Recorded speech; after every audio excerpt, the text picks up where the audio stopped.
First, I'd like to join in recognizing a few people here, some people whose names have already been mentioned. But as Jane mentioned, in January we'll celebrate our 9th birthday, going back to the publication in the Proceedings of the Royal Society of Paul Hébert's historic paper with his colleagues on DNA Barcode.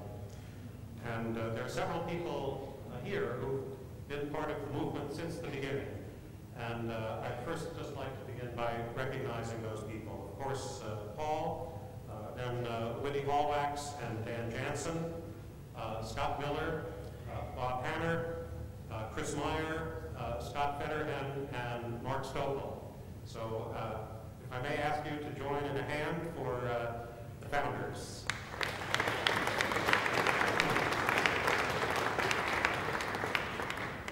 Now, I'd like to propose 4 very quick toasts. I was asked to comment on what's struck me this week, and let me mention four items. First, Australian leadership in biodiversity sciences. The position of Australia in this field is extraordinary, and we see it again in the kind of leadership that Andrew Lowe, Andrew Mitchell, and other Australian colleagues have provided. Those of you familiar with the Census of Marine Life program know that its chair was Ian Pointer, the director of the Australian Institute of Marine Science. Of course, Don Hoburn was with us yesterday and today, the new chairman of the new executive director of the Global Biodiversity Information Facility, and Joanne Daly, the head of the Atlas of Living Australia, and one of the board members of the Encyclopedia of Life. And I think where Australia goes in biodiversity science, the rest of us follow. So I'd like to propose a toast to our Australian colleagues and continued leadership.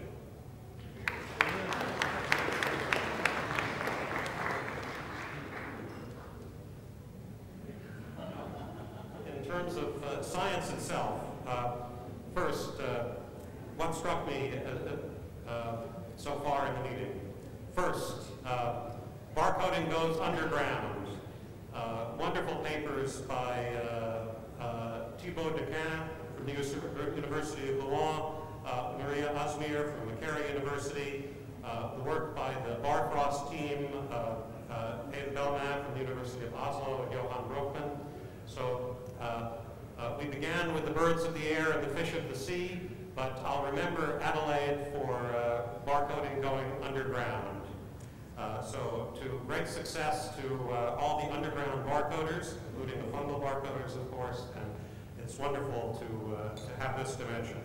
So again, a toast to barcoding going underground. Second, to use a very apt phrase by one of our Australian colleagues, Elena Kuprianova, the shift from impossible to difficult. In the early days of barcoding, some of our colleagues would say, well, barcoding doesn't work for this group or that group.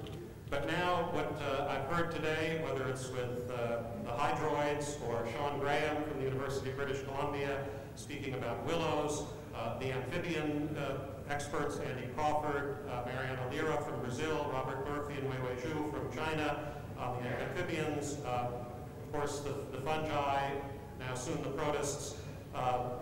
We're seeing the shift from impossible to difficult, and in fact these difficult taxa turn out to be scientifically some of the most interesting and complex. So I think the toast also to the shift from impossible to difficult.